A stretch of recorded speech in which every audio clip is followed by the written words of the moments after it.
Welcome to Fast Effect Double Speed Magic the Gathering.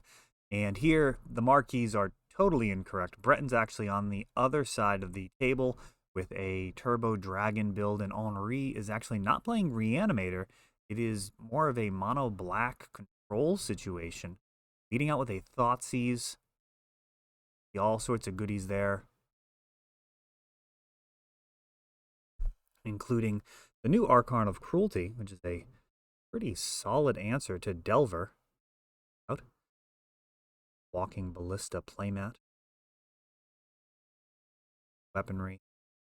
Going to be the theme of the Legacy Opens for the next few events. We do a custom leather playmat for each Open Series event. We'll do some catapults, trebuchets, walking ballistas, stuff like that. A lot of ravings, stages.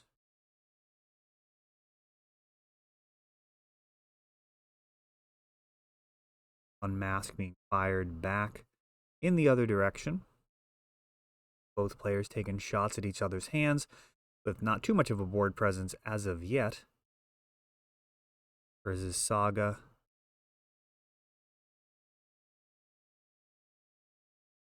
Now Cursed Scroll. I haven't seen a Cursed Scroll in a while. Animate Dead was taken, so animate. Sorry, this Entomb not going to be as dangerous until Breton Man had another animate effect. I think the last time I saw Cursed Scroll, man, I actually played against it. I remember back in the Miracle Grow era, before Fetch Lands, I was playing against Melissa Del Toro, who actually works for Wizards now. Oh, here we go, Dance of the Dead. On Wargorger Dragon. If this hits, this is going to be over. GG. Wow. Anecdote slain.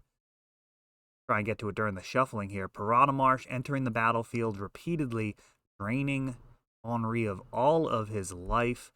Wargorger Dragon, when it enters the battlefield with an Animate Dead effect, such as Animate Dead, Dance of the Dead, or Necromancy, going to exile all your permanents, and when it does, that includes the dance, which makes him go back to the graveyard, which means that all the permanents come back, including the animate, which then brings back the Wargorger. So you have a loop. Every time that happens, your lands come into play untapped if they are going to come in untapped. If they have a ETB, that's going to trigger as well. So you're going to net infinite mana off of something as humble as a swamp. And on the other side of that, if you have something like a Piranha Marsh or Sun-Scorched Desert, you're actually just going to do infinite damage or infinite life loss as well. So that's what you're looking for out of Dragon. Breton top decking a Dance of the Dead and closing that one out after entombing his Worldgorger. So yeah, I guess I won't quite skip over the shuffling here. That was the last time I played against Cursed Scroll. I was on Miracle Grow versus Melissa Del Toro's Hatred deck, and she had cards like Perish and Contagion and what is the other one? Is it Dystopia? Not Prep This Story. It's during each player's turn, they have to sacrifice a green or white creature. Anyways, it was a real slog of a game, and it was game 3 of a Black Lotus tournament, and I ended up losing that match.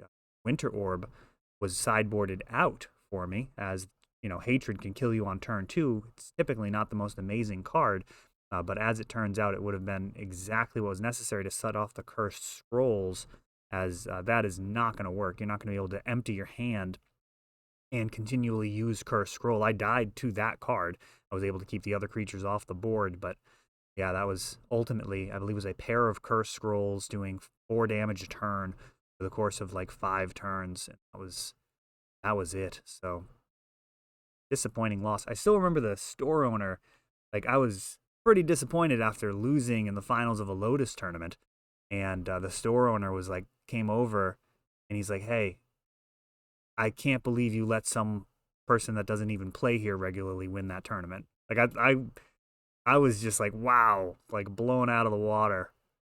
Like, I was already really disappointed, and he came over and he was just like so disappointed in me that that I didn't win that. You know, one of his regulars didn't win. That some out of towner just came in and, in his mind mopped the floor. It was a good match. I mean, I remember it 20 years later.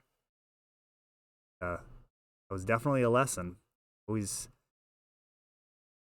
remember that during sideboarding, those little instructive moments carry over about potential interactions that might not be obvious at first. A long process of leveling up. Now, we got a Grafdigger's Cage here, which is going to stop all of the graveyard shenanigans. Creature's not going to be able to enter the battlefield from the graveyard. And a Spoils of the Vault being fired off here. Now, this could assemble Breton's kind of secondary combo here of Sedgemoor Witch and Chain of Smog. And, oh, there we go. He's got the chain. So you got to imagine going to have some dark rituals and get this assembled. No, yikes.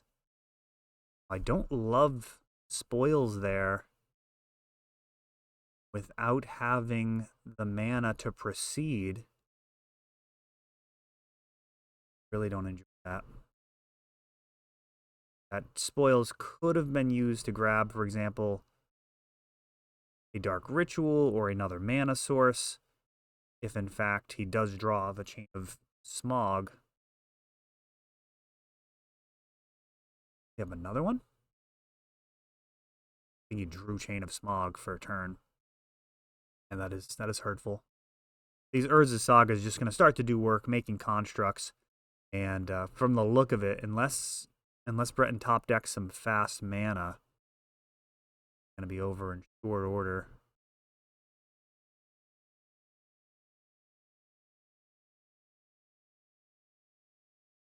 Constructs showing up to work here. Bitter Blossom just making fairies. I believe they're mono black fairy rogues. Can be a little tough to come by. Some of them are actually a little pricey.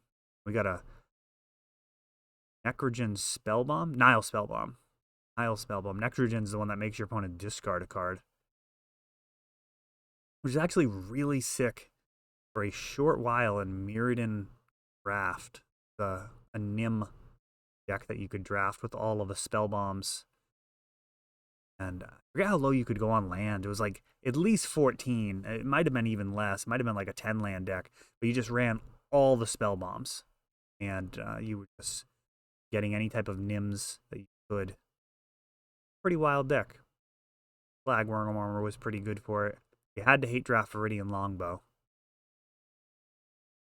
Completely beat the deck. The Nims were X ones that get plus X plus X, or plus X plus O, where X is the number of artifacts you control. So you just had a bunch of cycling artifacts of sorts.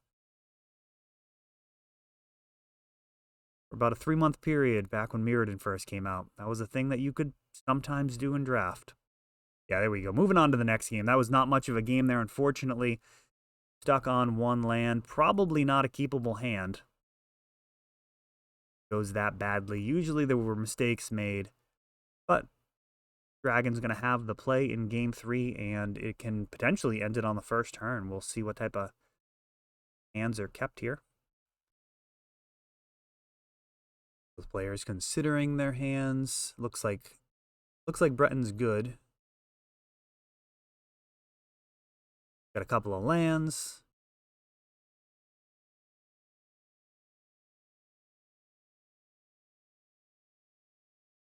All right, so it looks like keeping 7 and mulling down to Leyline of the Void. Really, my only criticism of the card. Sometimes you end up jumped around a little bit there. Apologies. Sometimes with Leyline, you have to mull into it, leaving you with not enough resources. Now, it's fine against decks that are just stopped cold by it. You have an Unmask, leaving mono black with very little in the way of options, but the shields are up, so to speak. opting not to use the Wasteland on this Piranha Marsh. A second Marsh comes down. Karakas into Sphere Resistance. Now, this card could also cause a significant amount of hindrance, but you got Spoils of the Vault. Finding Sedgemoor on the first card.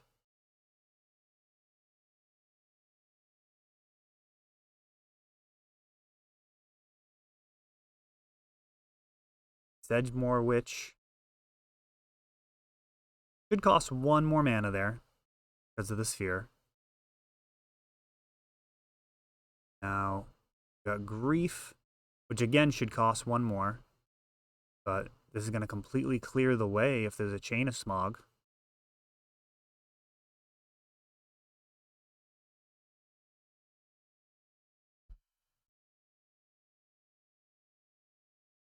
And it looks like Dragon might be getting there through Leyline and Sphere Resistance. There it is, Chain of Smog. Got to pay 2 extra mana overall here, but Breton does have the mana on board. And Chain of Smog is just going to allow for infinite tests. Just keep targeting himself, and then ultimately, with the final copy, you get to make your opponent discard 2 cards as well.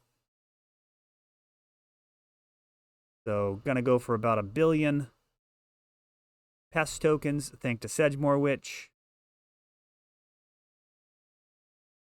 And even if these are taken care of, every time one of them dies, there's going to be a point of life gain. So if a Ratchet Bomb were to come down there, there'd still be infinite life to have to grapple with.